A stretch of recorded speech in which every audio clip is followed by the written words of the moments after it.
Negeri 32 Jakarta. Saya Andi Cahyadi, SMP PGRI 10.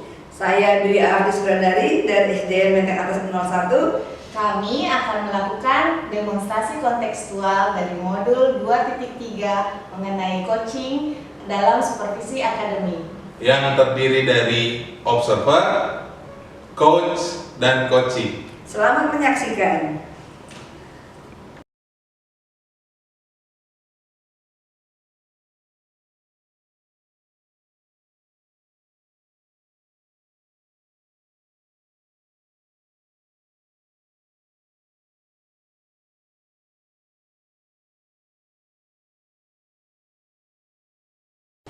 Assalamualaikum Pak Andi. Waalaikumsalam, Bu Lina. Pak Andi, saya dengar hari ini Pak Andi mau melakukan proses coaching ya? Betul. Iya.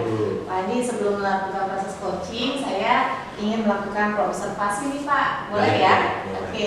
Nanti di observasi yang akan saya lakukan ini akan mendiskusikan tentang nilai yang Bapak lakukan. Terus juga saya akan mengamati gimana kegiatan dari coach dan coachnya, apakah sudah sesuai dengan alur cerita. Terus nanti juga saya akan mengetahui gimana pendapat dari coachnya tadi, respon mengenai pertanyaan-pertanyaan berbobot yang nanti akan Pak Andi tanyakan ke coachnya. Terus saya juga mengingatkan nih Pak ya, agar kita selalu dalam proses coaching ini berprinsip coaching. Yang pertama yaitu kemitraan, proses kreatif, dan mengoptimalkan potensi yang ada di coaching tadi ya. Baik Pak, untuk itu saya akan mengajukan beberapa pertanyaan nih Pak, boleh ya? Boleh Bu. Oke, yang pertama nih Pak, saya ingin tanya pengembangan kompetensi yang mana yang Bapak mau kembangkan? Oke, baik. Kompetensi yang ingin saya kembangkan adalah kehadiran penuh, mendengarkan dengan aktif, dan mengajukan pertanyaan berbobot. Berarti tiga-tiganya ya Pak ya, kompetensi Tiga-tiganya ini yang perlu dikembangkan ya.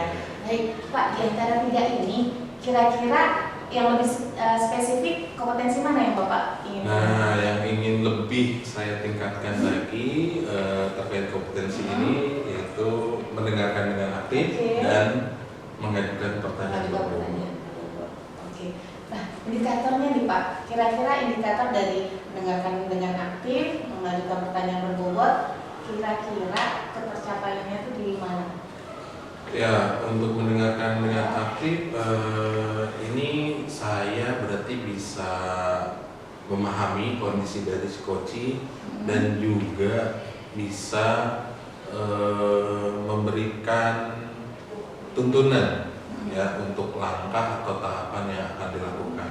Sedangkan untuk pertanyaan berbobot, semoga saya bisa lebih menuntun terkait solusi-solusi yang tepat dan maksimal. Oh, ini terkait dengan prinsip coaching ya Pak ya, memaksimalkan potensi ya Pak ya. Baik, saya doakan semoga nanti proses coachingnya berjalan dengan baik. Kita sudahi praobservasi ini, nanti saya tetap menemani saat Bapak melakukan proses coaching ya Pak. Baik Ibu. Oke, terima kasih. Masa pengasuhannya berpindah-pindah dari ayah atau ibu atau sebagainya. Nah, kalau menurut Bu Dwi, harapan Bu Dwi ke Dede ini setelah kita berpersangka ini, harapannya ke Dede ini bagaimana? Pasti berubah ya Pak Andi, tahu tanggung jawab, saya kelas 4, jadi jangan kurangin keluarnya lah gitu. Jadi cukup hanya jangan keluarnya aja. Untuk yang lainnya? Dia bisa sih Pak Andi, Bisa. bisa membaca, menulis, dan ibaratnya udah ini ya kompetensi yang udah bisa dia. Jadi termasuk apa yang dibilang anak yang hiperaktif ya? Hiperaktif, ya mungkin kali ya. Jadi nggak betah di satu titik tertentu ya, kondisi tertentu. Nah, menurut Bu Dwi, karena tadi harapan Bu Dwi aja adalah si Dede ini bisa lebih bertanggung jawab, ya. Nah, kalau bertanggung jawab itu kan misalnya kalau kita skalakan dengan nilai, ketika nanti Dede bisa bertanggung jawab, kondisinya di angka 10 lah ya. Nah, kalau ketika sekarang ini menurut Bu Dwi, Dede 5 Pak Andi. 5 ya. Nah, kenapa Bu Dwi bisa bilang 5? Karena untuk pelajaran dia bisa, tapi makanya tingkah laku ya kayaknya yang agak sulit banget. Saya lihat belum bisa mengartikan bahwa saya harus di kelas belajar, dia kan tidak mengerti itu kayaknya. Nah, dari pandangan Bu Dwi, Dede ini ada di level angka 5. Apakah untuk mencapai 10 kira-kira itu akan ada kendala berat? Nah, jika ada kendala atau dianggap berat, kira-kira maksimalnya si Dede ini nanti di angka berapa ya? Saya sih nggak terlalu muluk-muluk Pak Andi ya. Saya dengan Dede di angka 7 pun sudah senang banget gitu loh. Setidaknya ya mengurangi keluarnya aja lah, yang tadinya mungkin setiap hari mungkin 2 kali, yang tadinya mungkin tiap menit dia keluar, mungkin hari ini 3 menit. Jadi target yang terhitung bisa dicapai adalah dalam 1 hari itu minimal Dede tidak yang keluar masuk betul. Ya. Harapannya ya kalaupun keluar sekali gitu ya, ataupun durasi menitnya berkurang gitu ya. Nah, dari pengamatan Bu Dwi ya, dari kondisi tersebut kira-kira apa yang Bu Dwi bisa lakukan?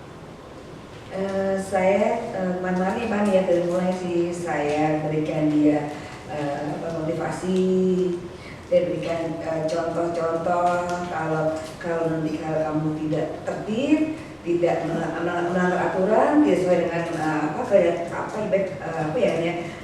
perjanjian kita dari awal gitu ibaratnya, ya otomatis ya tidak naik kelas, tinggal pelajaran. Itu Bu Dwi sampaikan, menekankan lebih kepada aturan ya. Iya betul aturannya.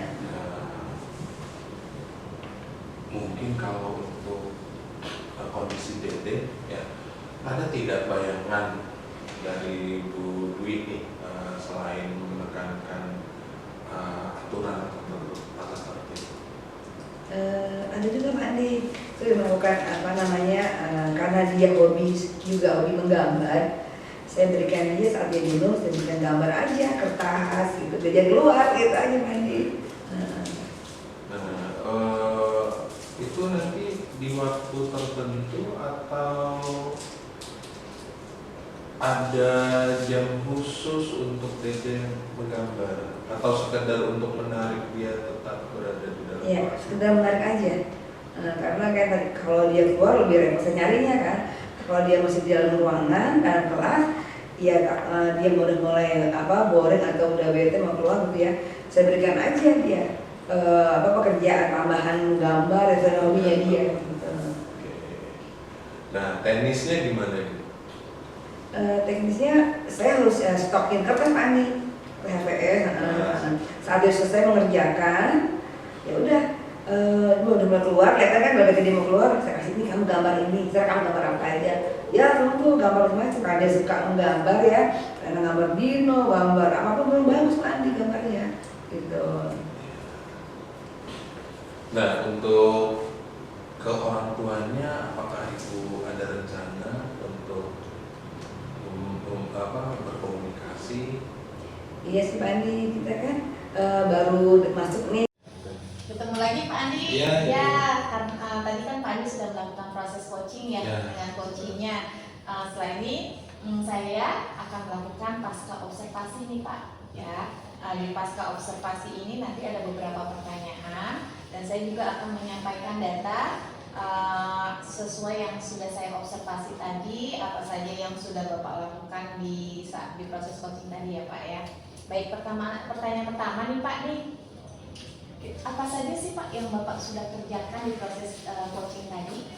Baik Bu, tadi dengan coaching saya sudah menuntun untuk mengidentifikasi permasalahan yang terjadi, lalu juga menuntun langkah-langkah yang sekiranya nanti bisa menjadi solusi. Terus juga dari proses coaching tadi saya sudah berusaha memunculkan alur tirta ke coaching. Berarti alur tirtanya tadi Bapak masih ingat ya? Iya. Proses prinsipnya gimana? Prinsip coachingnya tadi sudah menurut Bapak sudah terlaksana belum ya kemitraan? Ya, untuk kemitraan saya rasa sudah. Terus potensi dari coaching tadi memang sudah terlihat. Mungkin yang perlu ditambah dari si coaching tadi adalah proses kreatifnya tadi. Baik, kemudian nih yang kedua, ini saya akan menyampaikan hasil catatan saya selama Bapak melakukan coaching, hasil observasi saya tadi sudah catat ya poin-poinnya. Kalau dari segi proses, Bapak saya lihat sudah mengerjakan proses alur tirtanya itu tadi sudah berjalan, sudah ada tujuannya, sudah ada rencana, tanggung jawabnya segala macam tadi sudah Bapak sampaikan ke coachingnya ya. Dan itu berarti alurnya tuh juga Bapak sudah melakukannya dan itu sudah bagus tuh Pak. Oke, pertanyaan berbobot tadi juga saya sudah melihat Bapak sudah mengajukan pertanyaan berbobot kepada coaching. Jadi tadi saya lihat juga coachingnya sudah jadi mengumumkakan ide-idenya lagi dari pertanyaan-pertanyaan yang Bapak buat itu sudah saya lihat tadi. Nah, prinsip coaching yang kemitraan, proses kreatif sama maksimalkan potensi juga tadi saya sudah melihat dan buktinya tadi ya si coaching tadi sudah bisa mengeluarkan ide-idenya, rencananya itu sudah saya lihat dari proses yang coaching yang Bapak kerjakan. Nah, kemudian pertanyaan berikutnya nih Pak, kira-kira kompetensi apa yang Bapak mau kembangkan setelah tadi ini sudah menjalankan proses coaching? Ada lagi nggak kompetensi yang harus Bapak kembangkan? Ini Bu ya, terkait dengan kehadiran penuh mungkin berpengaruhnya dari ketersediaan waktu ya. Mudah-mudahan nanti jikapun ada proses coaching ya ada coaching lagi dengan yang lain ya, saya berharap dari sisi waktu ini lebih maksimal dan kehadiran penuhnya juga bisa ditambah. Oke, baik. Itu kayaknya harapan banget ya Pak ya, nanti ke depannya lebih lancar lagi, lebih pengalaman lagi, jam terbangnya lebih banyak lagi untuk melakukan coaching tadi, sehingga banyak permasalahan yang bisa kita selesaikan. Baik, besar harapan kita semua sama ya Pak ya. Oke, terima kasih Bapak sudah makan ini, terima kasih juga. Assalamualaikum.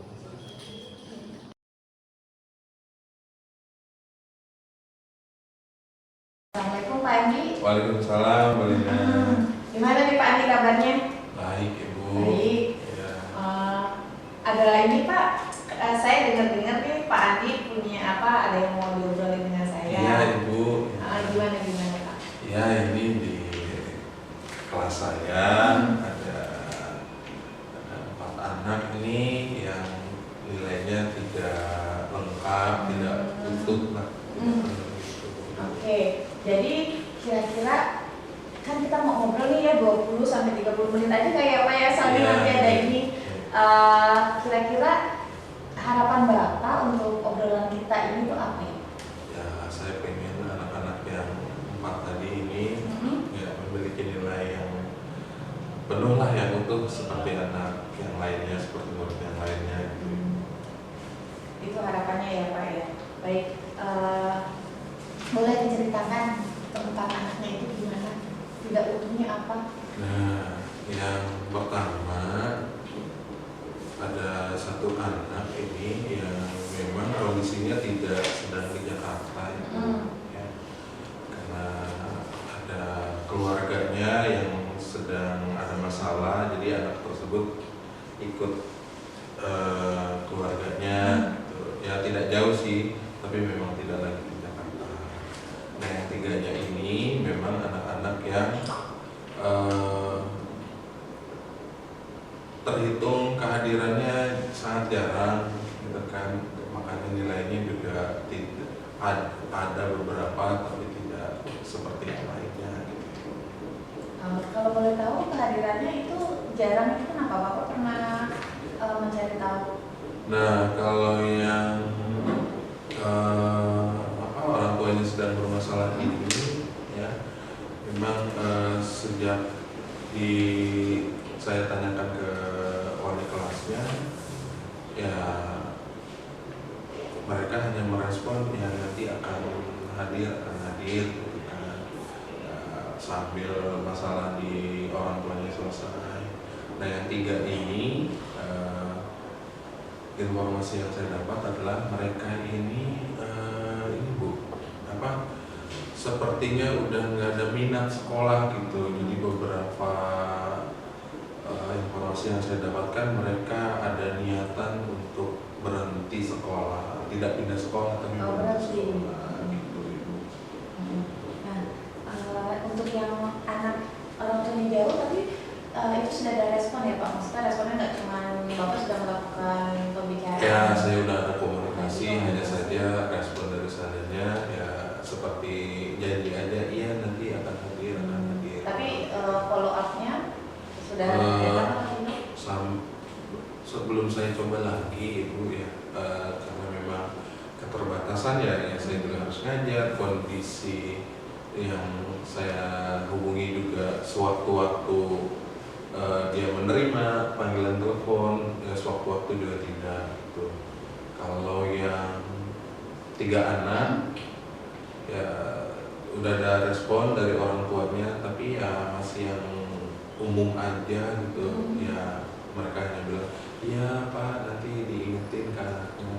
Ditambah juga saya juga udah kasih kabar sih ke teman-teman dekatnya, tolong dong untuk yang 3 anak ini ya menyampaikan minta dibantu, minta ditolong ya agar mereka bisa hadir lagi ke sekolah. Kan Bapak sudah melakukan observasi ya, sudah mencari tahu kenapanya, kira-kira Bapak bisa simpulkan nggak penyebabnya nih anak-anak menurut Bapak kenapa bisa sampai semangat sekolahnya sudah putus nih, udah benar-benar nggak mau sekolah, bukan pindah ya Pak ya, kalau pindah kita masih bisa masih bisa kita izinkan ya, karena kan tetap dia sekolah gitu. Nah kalau untuk kayaknya udah nggak punya semangat sekolah, nah kira-kira menurut Bapak kayaknya penyebab mereka itu apa? Yang saya pahami ya untuk yang 3 anak ini ya, mereka memang kondisi keluarganya keluarga yang biasa saja, tapi sayangnya orang tuanya ini memang kedua-duanya kerja Ibu, jadi mungkin ya anak-anak ini tidak dapat motivasi ya, tidak diingatkan ya, atau jarang sekali dapat nasihat dari orang tuanya. Jadi jadi mereka sendiri merasa ya udah cukuplah sekolah gitu. Kalau yang 1 anak ini memang dia belum bisa ditinggal ya, misalnya orang tuanya ngurus masalah tapi anaknya ini karena di luar Jakarta ya, nah anak ini memang tidak bisa ditinggal, maksudnya melakukan aktivitasnya sendiri belum mandiri ya, belum mandiri, jadi memang harus sama orang tua gitu. Jadi kalau untuk kayak gitu Pak, kan penyebabnya udah kita ini kira-kira sudah ada. Kalau untuk kondisi ideal bagi anak-anak tadi ini kira-kira gimana? Ya saya inginnya sih yang 4 anak ini ya pastinya nilainya sama seperti anak-anak lain, nilainya penuh ya, tercukupi, terus ya mereka bisa memaksimalkan pembelajaran mereka, jadi tidak ketinggalan secara materi. Meskipun nilainya terpenuhi tapi mereka nggak paham materi ya, saya juga tidak menginginkan itu. Jadi harapan saya ya secara nilai mereka terpenuhi dan pemahaman materi juga mereka paham. Kalau yang dari saya tangkap ya Pak ya, yang 1 anak ini kan karena dia belum mandiri. Kira-kira menurut Bapak apa nih yang bisa diusahakan biar anak yang tadi yang ini mandiri? Ya kalau dari saya kemungkinan yang bisa saya harapkan dari anak tersebut adalah mungkin ya nanti saya komunikasikan lagi ke orang tuanya, apakah ada saudara yang terdekat ya yang masih dekat sekolah, ada yang bisa ngurusin, kurang lebih gitu jadi Pak. Ya kurang lebih itu 1. Terus kalau bayangan lainnya karena kondisinya jauh ya Bu ya, mungkin mungkin nanti saya terbayang seperti kasih materi atau penilaian secara online. Jadi bisa melakukan belajar jarak jauh. Ya, jadi ketertinggalan materinya bisa ditutupi, terus nilainya juga ada. Tapi gimana kalau rencananya Bapak seperti itu, ada nggak hambatan dari guru lain? Karena kan bisa jadi ini kan solusi dari Bapak, guru lain mata pelajaran yang lain apakah bisa mendukung atau tidak? Sampai sekarang ini syukurnya memang tidak ada kendala dari guru lain ya. Jadi mereka memaklumi ya Pak? Ya, pastinya. Mau membantu. Ya, nah, untuk ketiganya nih Pak, kalau ketiganya kan karena semangat tadi, kira-kira rencana yang Bapak lakukan buat meningkatkan semangat sekolahnya, semangat belajarnya itu apa? Ya. Tadi kan sudah ya manggil orang tua, informasi segala macam yang sudah didapat.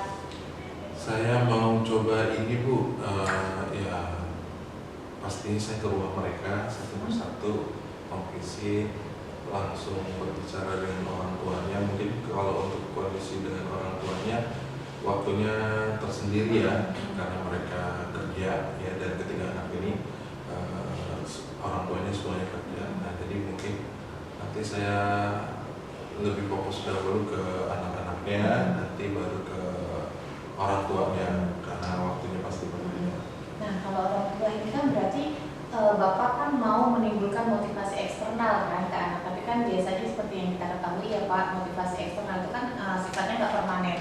Nah kira-kira ada nggak motivasi yang Bapak bikin, motivasi internal biar anak bisa semangat lagi? Ya, karena ini mereka sendiri merasa tidak ada support, tidak ada dukungan dari orang tuanya, pastinya saya harus memastikan dari orang tua ini harus ada support ya. Karena kalau tidak, kita sendiri atau sekolah sendiri yang memaksimalkan sepertinya kesulitan Ibu. Jadi yang saya munculkan pertama ya motivasi dari orang tuanya dahulu. Dan nanti ketika mereka sudah mulai tergugah kembali ingin belajar, nanti akan saya coba ini Bu, asesmen lagi ya terkait minat mereka atau problem belajar mereka. Jadi cara membangkitkan motivasi internal tadi dengan menggugah Ya. minat-minat ya Pak ya. Ya. Nanti kalau misalnya minat ya minatnya itu maksudnya yang berhubungan dengan mata pelajaran. Ya bisa tumbuh lagi gitu. Hmm. Tapi untuk awalnya memang harus dari orang tua harus ada support. Kayaknya itu bagus tuh Pak idenya. Ya. Berarti nanti kan kalau anak sudah minat sekolah pasti semangatnya juga nanti akan tumbuh ya Pak ya. Ya, rencananya sih keren nih Pak. Lebih cuma mungkin terhalang dengan waktu ya ininya ya, apalagi yang dengan berhubungan dengan orang tua ya Pak ya. Nah, tapi nanti ada nggak keinginan Bapak untuk lebih meluangkan waktu komunikasi lagi dengan orang tua, walaupun orang tuanya kayak sekarang kan baru cuma iya doang gitu. Tapi nanti ada nih planning ke depannya untuk terus istilahnya apa sih? Intens ya.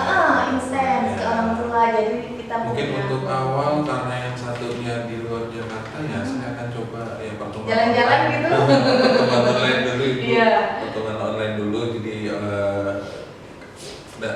orang tua dari 4 anak ini saya coba pertemuan online dulu. Nanti kalau bisa bertemu di waktu tertentu ya itu akan lebih baik pastinya. Jadi saya akan lebih banyak komunikasi kepada mereka. Kira-kira kapan nih Pak rencananya biar aksinya nih biar rencana Bapak? Nah untuk yang 3 anak ini saya sudah rencanakan lusa itu.